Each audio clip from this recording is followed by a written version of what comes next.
everyone.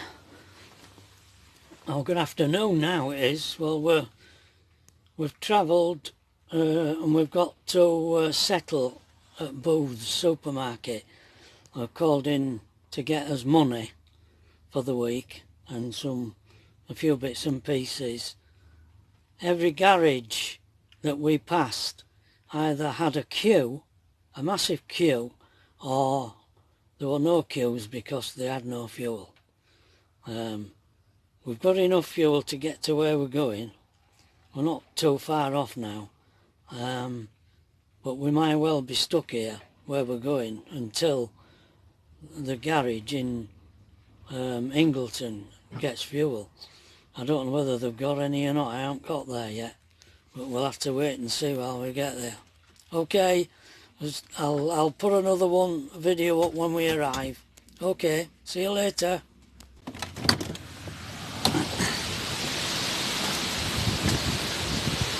Right, we've arrived. It's not that wind, I hope you can hear me. Wilson Wood Farm.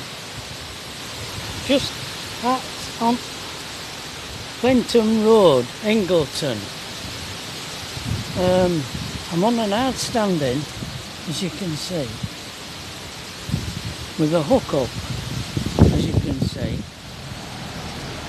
It's £12 a night, which is very cheap. I'm here for 3 days, but I'm stranded. I've just passed the garage in Ingleton and they've no petrol, no diesel, so I can't move because I won't get anywhere. So I don't know whether he's got anybody else coming here, but this is the only hard standing pitch. Now I'm here, so I'm here on it. I'm here until Thursday, but if that garage ain't got any diesel on Thursday, well, we're not going anywhere. So, informational, tap Elson and grey waste disposal there. Elson in the corner there, fresh water tap there, and it's on a lane, country lane, about a mile out of Ingleton, I'd say.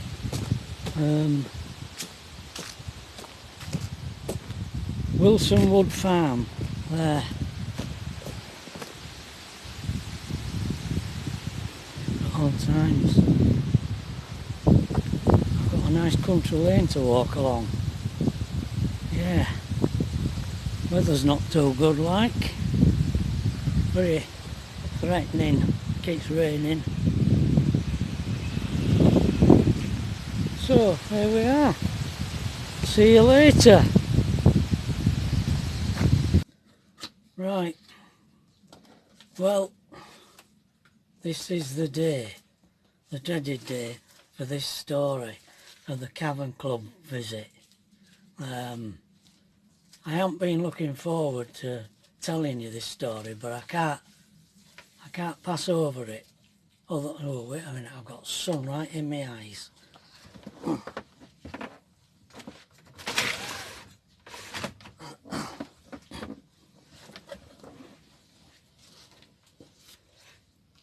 Yeah, I can't pass over it. It was me and Ken. I've had a look, and I know it was in 1964 because Ferry Cross the Mersey was in the charts, and they released that in January. Seems to keep going dark. They released it in January, and so I know it was cold, and you'll know why from story when I get going. So me and Ken, round about January, February time 1964, we decided to go to the Cavern Club for the weekend, and we must have gone on a Friday. And we went on the bus, and we were talking on the bus. We were talking on the bus, and unknown to us, other passengers were listening. I say that because we were talking about keeping in a railway carriage in Liverpool when we got there. We didn't have a right lot of money, but what we had, we wanted it for boozing Saturday night and then getting into Cavern Club. So there was no question about paying for accommodation. We took sleeping bags in rucksacks and a change of clothing ready for going to Cavern. So off we went on the bus, chatting away. We got there in Liverpool and we were walking down some main street in Liverpool, heading towards the station. And all of a sudden there were a screech of tyres as this car pulled up alongside of us. And the suits got out. "Right, stay where you are," they shouted at us. "CID, empty them rucksacks out onto the pavement." "Why, what have we done?" "Never mind that. Empty them rucksacks out on the pavement." We did.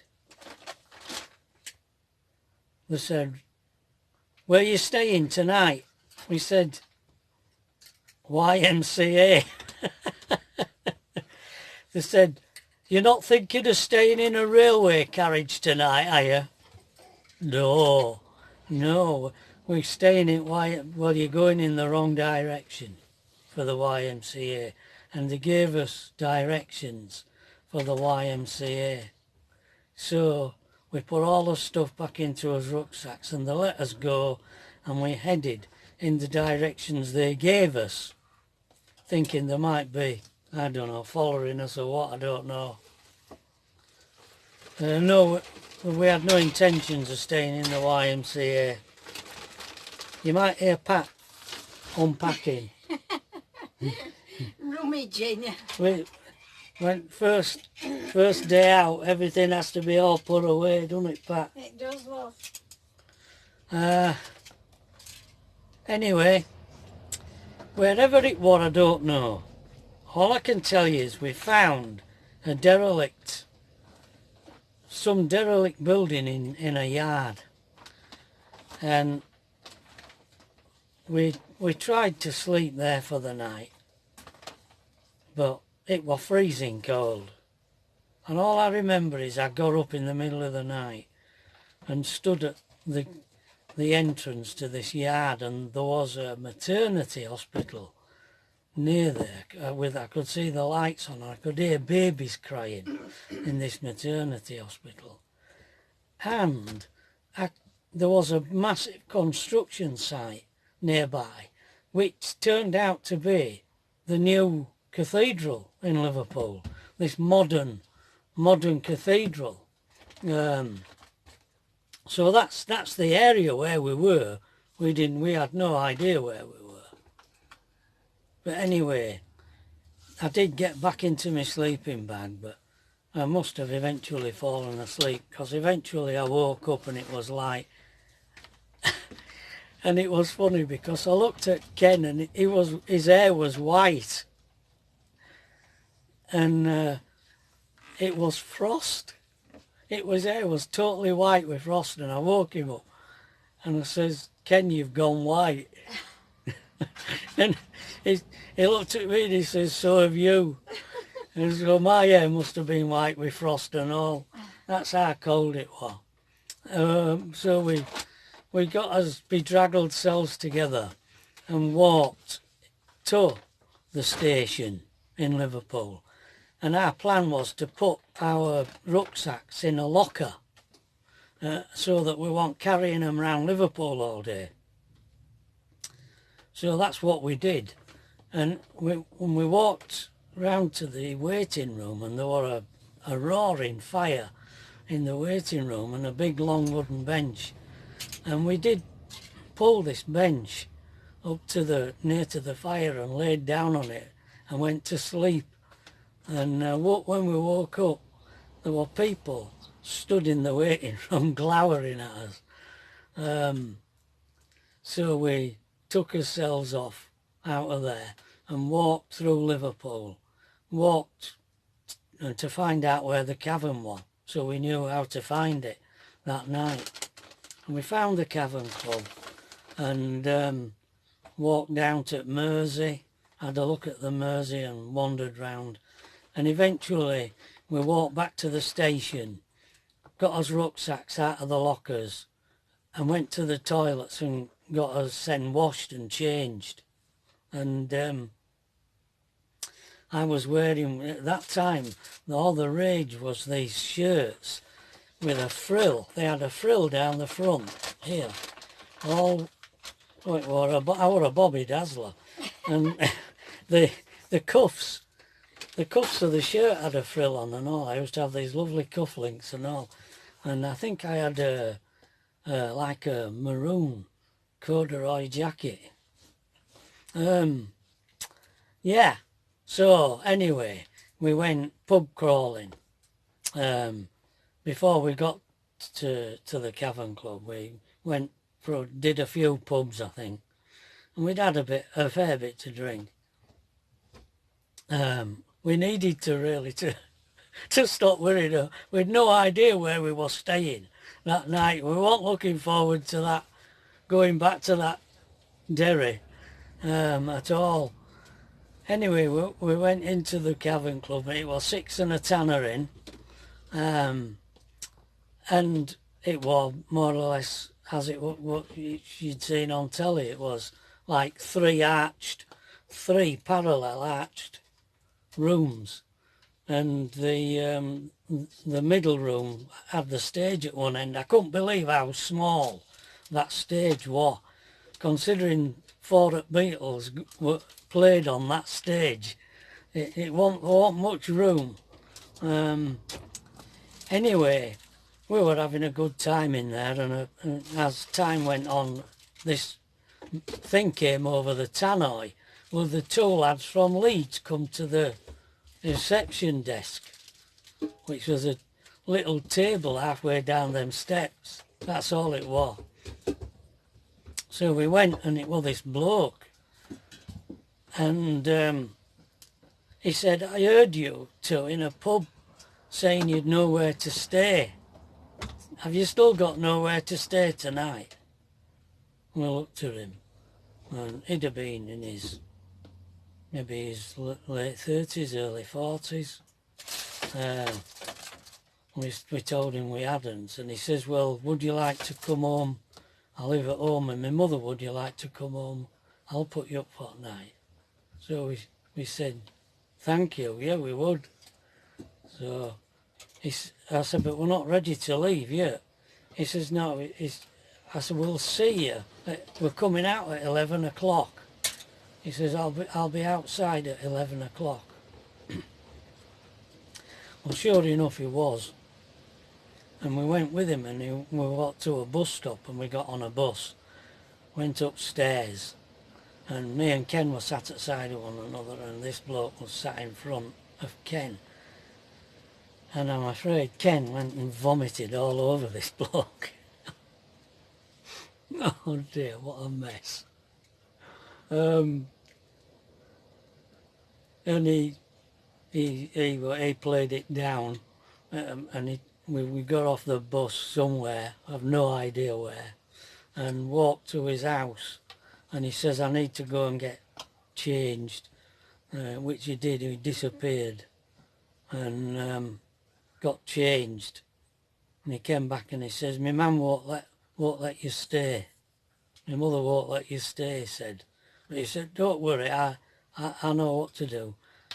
And he rang a taxi, and he rang a taxi, and we went back to Liverpool, to the city, and we arrived at this hotel. And this guy went and paid for this room in this hotel, and we thought, naively thought, oh, that's nice of him. And we're going upstairs thinking, we said Tarara to him, and he didn't say Tarara at all. He followed us up, and he intended staying with us. It's getting It's getting like that, isn't it? I told you. So he goes into our room and there's a single bed and a double bed in this room. And me and Ken very quickly leap into this double bed. And this guy gets into this single bed. But he starts complaining about this bed, saying it was damp. And he wanted to come in with us. And Ken, well, pair of us, we're trying to get out of this bed to get into single bed, but Ken got there and I was left. And this guy got into bed with me. And he put his hand where he shouldn't have done. And I put my elbow in his face. And I got out of that bed. And I got the eider-down off that bed and wrapped it round myself and laid on the floor, huddled up on the floor in this eider-down, waiting to see what happened. And the next thing that happened was, knock, knock, breakfast. We woke up and it was the bloke from the hotel knocking us up for breakfast. And we stood up and looked and this bed was empty and he'd gone. He just must have gone in the night. We thought he might have been down in the dining room. We went down for his breakfast and he wasn't there. So we left and we got on the bus back. We was intact. Oh, that's the Cavern story. All right. Ta-da.